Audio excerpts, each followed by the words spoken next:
Niining panahon nga ang putling ebanghelyo gihagis sa mga hiwi nga pagtulunan.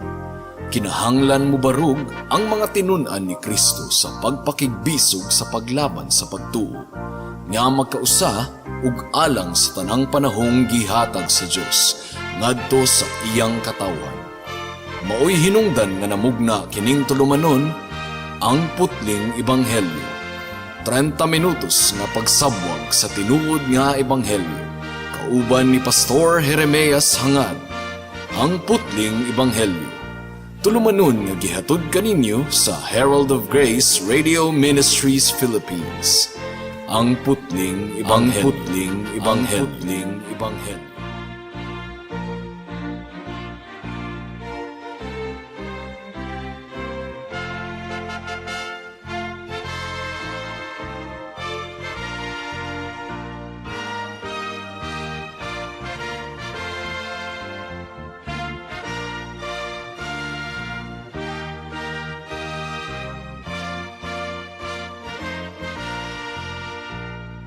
Alang sa pagpamalandong sa pulong sa Ginoo ni ining taknaa, please turn with me to Psalm chapter 6, tibuok chapter gikan sa bersikulo 1 hangtod sa bersikulo 10. Apan sa dili pa akong gipaabot ang akong pagpanimbaya once again sa akong 94 years old nga lolo nga si Isabelo Lauris Sr.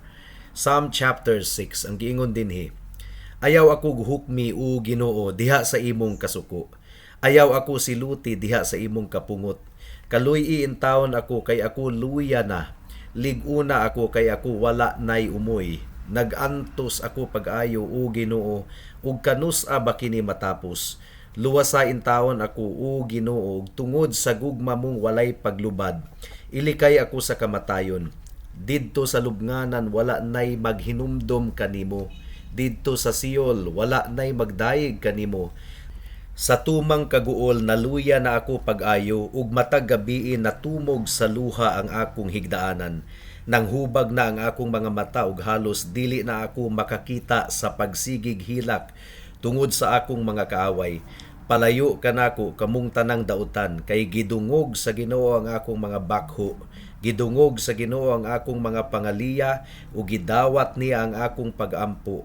Ang tanan kong kaaway maulawan ug magantos pag-ayo, sa kalit musibog sila. May the Lord bless the proclamation of His word at this moment.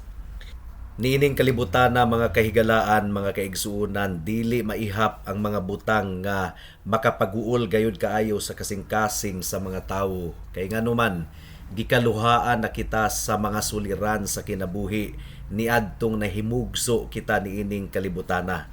Si Haring Solomon sa Bible, ang description niya sa tawo sa Ecclesiastes chapter 2 verse 23, ang giingon dinhi: ang tanan mong buhaton sa tibuok mong kinabuhi makahatag lamang kanimo labad sa ulo ug kagulanan. Dili gani makapahulay ang imong hunahuna bisan sa gabii, kini usab wala gayoy kapuslanan. So klaro gayud kaayo mga kaigsuonan nga ang suliran kaluha sa atong pagkinabuhi niining kalibutana. Ug usa sa makapaguol gayud kaayo sa usa ka Kristohanon mao ang iyang sala nga nahimo atubangan sa Dios.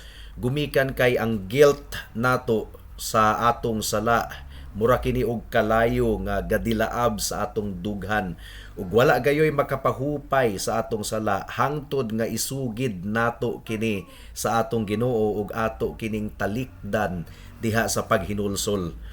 Hangtod nga dili nato kana buhaton, dili kita makabaton og kalinaw ug paghupay. Gumikan kay kining mga butanga mahitabo lamang kung adunay paghinulsol sa kasing-kasing.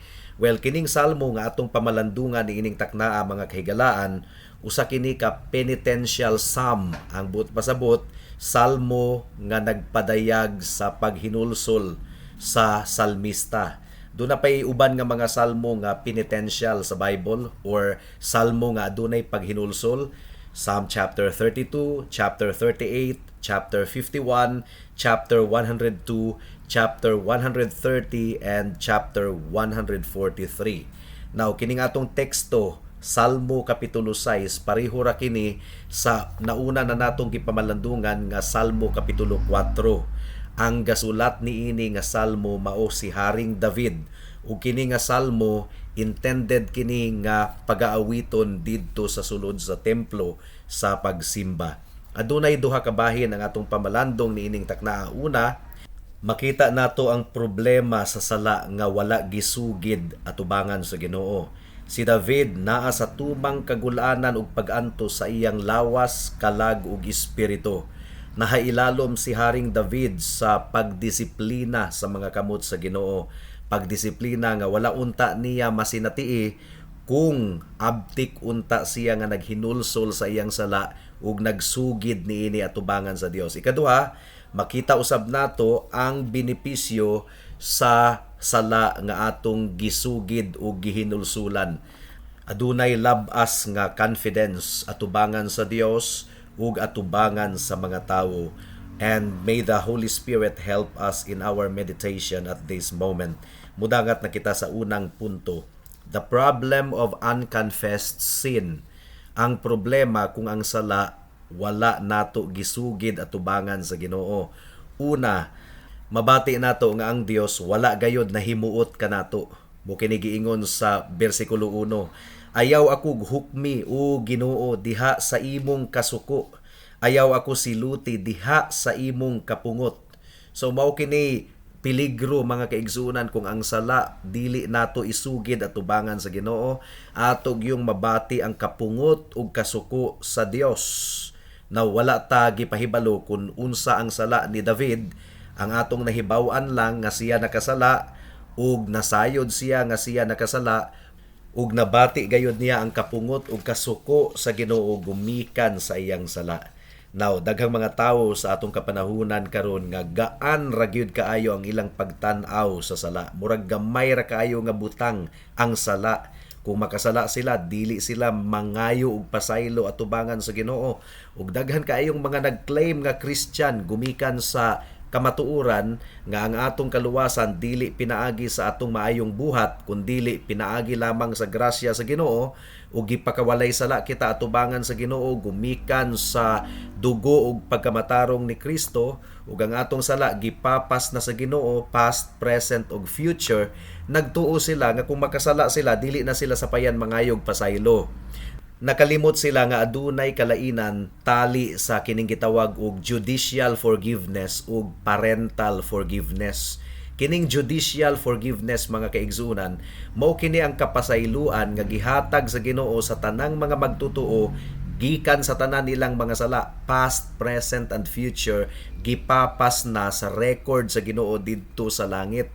Pero kining parental forgiveness, parihara kini sa mga anak ba nga makasala sa ilang ginikanan, ang mga anak kinahanglang mangayog pasaylo sa ilang mga ginikanan kung sila nakasala. Dili mawala ang ilang pagkaanak gumikan kay nakasala sila, pero mawala ang maayong amor sa ilang ginikanan ngadto kanila gumikan kay nakasala sila. So daghan kayong mga Christians nasayod sila sa judicial forgiveness, justification by faith in Christ alone, pero ilang gipakagaan ang sala at tubangan sa Ginoo nga klaro manunta kayong giingon sa Habakuk chapter 1 verse 13 nga ang mga mata sa Ginoo balaan kaayo nga dili gayud siya makatutok sa sala nga walay gibating kapungot ug kasuko sa iyang kasing-kasing. Now, nabati ni Haring David ang kapungot ug kasuko sa Ginoo mao nga naluya gayud kaayo siya, nagpangurog siya. Nasayod si Haring David sa pagkapiligro sa sala. Now, para sa tawo nga wala pa kang Kristo, dili magtotoo, ang sala mao'y hinungdan nga ang tunglo ug kapungot sa Ginoo anaa sa tanang mga dili magtotoo. Ug kung dili gayud sila maghinulsol ug mutuo kang Kristo, impyerno gyud ang ilang sangputan mga kaigsuonan. Apan si Haring David magtutuo sa atong buhi nga Dios. So nasayod siya nga dili na siya hukman pa sa walay katapusan nga silot didto sa impyerno. Mao nga wala man nagampo si Haring David nga dili siya disiplinahon sa Ginoo. Ang iyang pagampo mao nga dili siya disiplinahon sa Ginoo nga adunay tunglo nga murag outcast siya mga kaigsunan. So in a sense, giingon ni Haring David, "O Lord, don't look upon me as an outcast." ug wala po nagampo si Haring David nga dili siya disiplinahon sa Ginoo, gumikan kay nasayod si Haring David nga ang pagdisiplina gikan sa Ginoo alang kini sa iyang kaayuhan. Adunay duha ka pamaagi ang atong buhi nga Dios nga gigamit aron kita mahimong masinugtanon sa iyang atubangan. Ang una nga pamaagi mao ang iyang pulong nga giwali og atong gipamalandungan. Pero ang ikaduhang pamaagi sa Dios aron kita mahimong masinugtanon mao kining pagbadlong sa atong buhi nga Dios, pagbunal, pagdisiplina sa atong buhi nga Dios every time nga mitipas na kita sa dalan. O gumikan kay gihigugma kita sa Ginoo, iya gayud kitang disiplinahon. Mao kini giingon sa Hebrews chapter 12 verse 6 hangtod sa verse 7. Ang giingon dinhi, kay disiplinahon sa Dios ang tanan nga iyang gihigugma ug kastiguhon ang tanan niyang anak nga iyang giila. Lahutay sa inyong giantos ingon nga pagdisiplina kaninyo. Ang pagdisiplina kaninyo nagpaila nga giisip kamo sa Dios nga iyang mga anak. Kay may anak bagod nga dili disiplinahon sa iyang amahan. So klaro gayud kaayo, kung gihigugma sa Ginoo ang iyang mga katawhan, modisiplina gayud siya. Pareho ra na sa mga ginikanan ba, ang wala na higugma sa iyang anak, gipasagdahan lang niya ang iyang anak nga magpakasala. Pero ang taro nga ginikanan nga nahigugma sa iyang anak, mubunal gayud mga kaigsunan, mubadlong, mukastigo. Ang tinuod nga gugma mapamatud-an sa willingness sa mga ginikanan nga modisiplina sa ilang anak. Proverbs chapter 13 verse 24 ang giingon dinhi, kung dili mo kastiguhon ang imong anak, wala mo siya mahala. Apan kung gihigugma mo siya, imo siyang pantunon. So klaro gayud kaayo, dili mo tugot ang Ginoo nga ang iyang mga anak mutipas og dalan, mao nga modisiplina gayud ang atong buhi nga Dios. So ikaduha nga peligro kung ang atong sala dili nato isugid og hinulsulan mga kaigsunan, kining maluya ang atong lawas. Psalm chapter 6 verse 2 ang atong teksto. Kaluy iintawon ako kay ako luya na. Liguna ako kay ako wala nay umoy. So nabati ni Haring David figuratively nga luya gayud kayo ang iyang lawas. Nagpangurog siya, midulot sa iyang kabukugan ang iyang kaluya. Naganto siya og actual physical sickness gumikan sa iyang sala. Kining pulong nga wala nay umoy hangtod sa bukog, nagdescribe kini og gitawag nga inner physical turmoil. Psalm chapter 31 verse 10 ang giingon dinhi, daw hapit na akong mamatay tungod sa kaguol, ug ang pagpunay og hilak makakunhod sa akong mga tuig. Gumikan sa akong kalisdanan, luya na ako, ug nagkagabok na ang akong kabukugan. Gipakita usab kini sa Psalm chapter 32 verse 3 ang giingon dinhi, sa wala ko pa isugid ang akong mga sala, naluya ako tungod sa paghilak sa tibuok adlaw. Psalm chapter 38 verse 3 ang giingon dinhi, grabe na ang akong sakit tungod sa imong kasuko, masakiton ang tibuok kong lawas tungod sa akong mga sala. So naluya gayod ang physical nga panglawas ni David gumikan sa kapungot ug kasuko sa Ginoo sa iyang sala, ug tinuod gayod kana mga kaigsuunan, tinuod kini nga kasinatian sa mga Kristohanon, walay exception. So si David luya ang iyang lawas. Ang sala di ay nga wala nato isugid ug wala nato pangayuig pasaylo sa Ginoo, wala nato hinulsuli. Mo kini hinungdan nga magkasakit-sakit pod ang tawo gumikan kay mabasa man usab nato sa Biblia nga gamiton sa Ginoo ang mga balatian aron disiplinahon ang iyang mga katawhan. 1 Corinthians chapter 11 verse 29 to 31. Giingon gyud ni Pablo diri, klaro kaayo. Kay kun dili niya ilhon ang kahulugan sa lawas sa Ginoo, inigkaon niya sa pan ug inig-inom gikan sa kupa. Siya ang nagpahamtang og silot sa iyang kaugalingon. Mao'y hinungdan nga daghan kaninyo ang nagmasakiton ug nagmaluyahon ug daghan ang nangamatay. Apan kung susihon una nato ang atong kaugalingon, dili kita silutan sa Dios. So this is an example sa nahasulat sa Biblia nga ang sala mamunga daay kini og balatian sa lawas mga kaigsuunan. Mopod kini giingon ni Santiago chapter 5 verse 14 to 16 ang giingon dinhi. Kung adunay nagmasakiton kaninyo, ipatawag ang mga pangulo sa simbahan aron magampo alang kaniya ug sa ngalan sa Ginoo maglihog kaniyag lana. Ang maong pagampo nga inubanan sa pagtuo makaayo sa masakiton. Ang Ginoo mopahiuli kaniya sa maayong panglawas ug mopasaylo sa iyang mga sala. Busa pagsugiray kamo sa inyong mga sala ug pagampo alang sa usag-usa aron kamo mga ayo. Ang pagampo sa tawo nga matarong dakog kahimuan. So you see, adunay connection sa daghang mga higayon mga kaigsuonan ang sala ug ang balatian. Usa pa nga peligro sa sala nga wala hinulsuli ug wala isugid sa Ginoo mao nga ang kalinaw sa kinasuluran mahanaw. Psalm chapter 6 verse 3 ang giingon dinhi, nagantos ako pag-ayo o Ginoo ug kanus ba kini matapos. Well, kining pag-anto sa atong kalag gumikan kay wala kitay kalinaw, mas grabe pa kini mga kaigsuonan kaysa balatian sa panglawas. Kung adunay kalinaw ang atong kalag, actually bisan pag duna kitay sakit sa atong lawas, makasurvive paghihapon kita, ligunon gihapon kita sa Ginoo. Pero kung ang atong kalag na ang walay kalinaw, nagmaluya na, dili gayud kita makasurvive physically. Mao kini gibati ni Haring David sa Psalm chapter 6 mga kaigsuonan.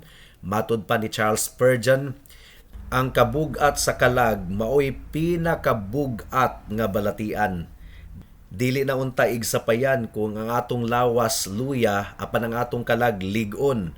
Apan kung ang atong kalag luya mao kini makapahugno gayod sa tawo. So mo nga si David misyagit gayod atubangan sa Ginoo, miingon siya, Lord, how long hangtod kanus akini mulungtad.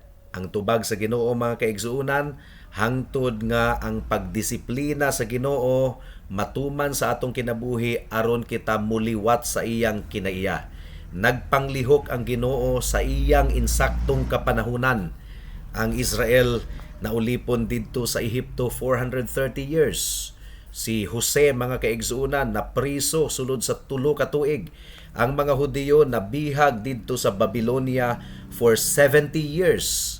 Ang Ginoo nagpanglihok sa atong kinasuluran aron kita motubo sa pagkamapailubon o pagkamasinugtanon aron kita muliwat sa atong Ginoong Hesukristo. Unsa pa ang resulta sa sala nga wala hinulsuli ug wala isugid sa Ginoo? Loss of fellowship with God. Mabugto ang atong pagpakigsandurot sa Dios. Verse 4 sa atong teksto, luwasain taon ako o Ginoo ug tungod sa gugma mong walay paglubad, ilikay ako sa kamatayon. In English, ang giingon dinhi, return O God, return. Ang implication niini, gitalikdan gayud si Haring David sa Ginoo. Nabati ni Haring David nga ang espesyal nga presensya sa Ginoo mitalikod kaniya. Ang sala mga kaigsuonan nga wala isugid mo resulta gayud kini sa atong mala nga pagpakigsandurot sa Dios. 1 John chapter 1 verse 6 and 7 ang giingon dinhi, kun moingon kita nga nahiusa na kita sa Dios apan nagpuyo di ay gihapon diha sa kangitngit, na makakita ug wala magkinabuhi sumala sa kamatuoran. Apan kun magpuyo kita sa kahayag, ingon nga ang Dios anaa sa kahayag, magkahiusa kita ug ang dugo ni Jesus nga iyang anak maghugas sa tanan natong kasalanan. Ang sala mga kaigsuonan mao kini makapaaghat sa balaang espiritu nga iyang i-withdraw ang iyang pagpanglihok sa atong kinabuhi. Mao kini giingon sa Isaias kapitulo 59 bersikulo 2 ang giingon dinhi, ang inyo hinuong kalapasan mao'y nag-ulang kaninyo ug sa inyong Dios. Ang inyong sala mao'y hinungdan sa iyang pagpahilayo kaninyo aron dili siya makadungog kaninyo. Of course, this is figurative.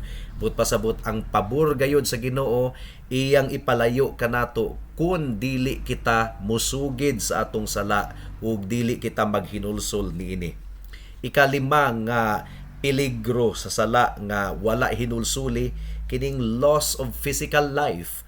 Mausahay, gamiton gayud sa Ginoo ang kamatayon isip pagpakita sa iyang kapungot ug kasuko gumikan sa sala sa mga katawhan. Ang giingon sa bersikulo 5 sa atong teksto sa Psalm chapter 6, didto sa lubnganan wala nay maghinumdum kanimo. Didto sa Siol wala nay magdayig kanimo. So nabalaka si Haring David nga ang iyang sala maoy magdala kaniya ngadto sa lubnganan. Gumikan kay didto sa lubnganan wala nay magdayig sa atong buhi nga Dios, mga kaigsunan. Ang sala nga wala hinulsuli ug wala gisugid sa Ginoo mahimo kining moresulta sa kamatayon sa tawo nga dili masinugtanon. Mo kini giingon sa 1 Corinthians chapter 11 verse 29 hangtod sa 31. Paminawon nato ang giingon ni Pablo. Kay kung dili niya ilhon ang kahulugan sa lawas sa Ginoo, inigkaon niya sa pan ug inig-inom gikan sa kupa, siya ang nagpahamtang og silot sa iyang kaugalingon. Mao'y hinungdan nga daghan kaninyo ang nagmasakiton ug nagmaluyahon ug daghan ang nangamatay. Apan kung susihon una nato ang atong kaugalingon, dili kita silutan sa Dios. So klaro gayud kaayo mga kaigsunan nga ang sala posibleng musangpot ngadto sa kamatayon sa mga dili masinugtanon. Acts chapter 5 verse 3 to 5. Si Pedro miingon kaniya, Ananias, nganong nagpatintal ka man ni Satanas ug namakak sa Espiritu Santo pinaagi sa pagtipig ug bahin sa halin sa katigayunan. Sa wala pa nimo ibaligya ang katigayunan, imo kadto. Ug sa dihang nabaligya na ang halin imo gihapon, karon nganong namakakaman, dili ang mga tawo ang imong gibakakan, kundili ang Dios. Now take note, sa pagkadungog ni Ananias niini, natumba siya ug namatay, ug ang tanan nga nakabalita niini nangahadlok. Usa-usab sa resulta mga kaigsuonan sa sala nga wala gayud hinulsuli ug wala isugid sa Ginoo, kining dili kita makatulog kanunay, walay kalinaw. Psalm chapter 6 verse 6 to 7 ang giingon dinhi, sa tumang kaguol naluya na ako pag-ayo ug matag gabii natumog sa luha ang akong higdaanan. Nang hubag na ang akong mga mata ug halos dili na ako makakita sa pagsigig hilak tungod sa akong kaaway. So sa kagulaanan ni Haring David, wala na gani siya makatulog gumikan sa iyang mga pagbakho ug pagluha. Matod pa ni Charles Spurgeon once again, isog kayo si David ug nagmadaugon batok kang Goliath, batok sa leon ug batok sa uso, pero batok sa iyang kasalanan wa gayod siya nakapildi hangtod nga iya kining gisugid ngadto sa buhi nga Dios. So wala gayoy kapahulayan sa kalag mga kaigsunan kung ang tawo nagkinabuhi diha sa sala. Proverbs chapter 17 verse 22. Ang pagkamalipayon makaayo sa panglawas, inanay nga kamatayon ang pagsubo kanunay. Ang tawo nga nagpagahi sa iyang kasing-kasing ug dili gayud muhinulsol, inanay nga kamatayon ang nagakahitabo kaniya. Apan mudangat kita sa ikaduhang punto mga kaigsunan. Kung atong isugid ang atong sala ug atong hinulsulan kini, makabaton kita og kaisog, makabaton kita og kalipay. Bersikulo 8, palayo kanako kamong tanang dautan kay gidungog sa Ginoo ang akong mga bakho. So baliktad ang nahitabo sa verse 8 sa nahitabo sa bersikulo 1 hangtod sa bersikulo 7 sa atong teksto. Baliktad mga kaigsuunan, ang iyang kagulanan ug pag-antos nahanaw na. Aduna na siya'y kaisog nga moatubang sa Ginoo kay gidungog sa Ginoo ang iyang pag-ampo sa paghinulsol ug pagsugid sa iyang sala. Aduna na usab siya'y confidence nga mobadlong sa sala sa uban. Tigpakaaron ingnon ang usa ka tawo nga naarag pamadlong sa uban pero nagkinabuhi usab di ay sa sala sa iyang kaugalingon. Plastic kana mga kaigsunan. Mao kini giingon ni Jesus sa Matthew chapter 7 verse 3 to 5. Ang giingon dinhi, nganong nakita manimo ang puling sa imong isig katawo apan wala ka magtagad sa truso diha sa imong mata. Unsaon man nimo pag-ingon sa imong isig katawo, kuhaon ko kanang imong puling nga naa may truso sa imong mata. Tigpakaaron ingnon, Kuhaa una ang troso nga anaa sa imong mata aron makakita ka pag-ayo ug makuha mo ang puling sa imong isig katawo. You see? Kung atong isugid ang atong sala, kung ato kining hinulsulan mga kaigsunan, makabaton kita og kaisog nga moatubang sa Ginoo. Verse 9 ang giingon dinhi, gidungog sa Ginoo ang akong mga pangaliya ug gidawat niya ang akong mga pag-ampo. The Lord has heard. Tamis kayo nga mga pulong mga kaigsunan. Realization nga gidungog sa Ginoo ang atong mga pag-ampo. Gumikan kay wala nato gitabunan ang atong sala sa iyang atubangan. So, napasiguli ang pagpakigsandurot ni David sa atong Dios. Nabati na usab niya ang presensya sa Ginoo, mao nga bold na siya nga miatubang sa Ginoo sa mga pag-ampo once again. Ang sala di ay mao kini makababag sa atong mga pag-ampo mga kaigsuunan. 1 Peter chapter 3 verse 7 ang giingon dinhi, kamu usab nga mga bana, ilha ang kahuyang sa inyong mga asawa ug hatagi sila sa angay nga pagtagad kay sila sama kaninyo, makadawat man sa gasa sa Dios nga mao ang kinabuhi. Buhata kini aron walay makababag sa inyong mga pag-ampo. Ang Ginoo maoy nagpanalipod kanato gikan sa atong mga kaaway. Psalm chapter 6 verse 10, ang tanan kong kaaway maulawan ug magantos pag-ayo, sakalit musibog sila. So, ang indication niini mga kaigsunan, gigamit dai sa Ginoo ang mga kaaway ni David aron disiplinahon siya. Karon adunay confidence na si Haring David nga ang iyang mga kaaway mapildi gayod ug silutan usab sa Ginoo. Gumikan kay gikumpisal na ni David ang iyang sala ngadto sa Dios. So mibarog siya nga adunay labas nga confidence or bag-o nga confidence nga ang Ginoo nag-uban gayud kaniya. David now stands boldly knowing that God will vindicate him. Labanan gayud siya sa Ginoo. Mao nga miingon si Haring David, my enemies will be ashamed of their folly. They will fall back in disgrace. Karon isip aplikasyon mga kaigsunan, ngano kahagyon no nga hinay gayud kaayo kita nga mo hinulsol sa atong sala ug musugid niini atubangan sa Ginoo. Sometimes gikinahanglan gayud nga disiplinahon pag kita sa Ginoo ug badlungon pag kita sa Ginoo adisir kita mo hinulsol ug mo balik ngadto sa atong buhi nga Dios. Pero nahumana ang mga pag-antos. Dili biya unta sa payan nga masinatian nato ang mga pagdisiplina kung abtik lang unta kita nga musugid ug muhinulsol sa atong mga sala. Ang paghinulsol mga kaigsuunan, importante gayod kaayo kini aron nga magpabiling lig-on ang atong kalag. Ang giingon dinhi sa 1 John chapter 1 verse 8 hangtod sa verse 9. Kung muingon kita nga wala kitay sala, gilimbungan nato ang atong kaugalingon ug wala ka nato ang kamatuoran. Apan kun isugid nato sa Dios ang atong mga sala, siya nga matarong ug matinumanon sa iyang mga saad, mupasaylo gayod sa tanan natong mga sala ug maghinlo sa tanan natong mga kalapasan. Proverbs chapter 28 verse 13. Dili kagayod mulampo sa kinabuhi kun taguan mo ang imong mga sala, isugid kini og paghinulsol ug kaluy-an ka sa Dios. So hinaot nga pahumukon sa Ginoo ang atong kasing-kasing aron mahimo kining abtik nga musugid sa sala ug maghinulsol ug mupasakop sa pagkabalaan sa atong buhi nga Dios. Abtik kita nga mupasiguli sa atong buhi nga Dios, pinaagi kang Kristo lamang ug pinaagi sa iyang dugo.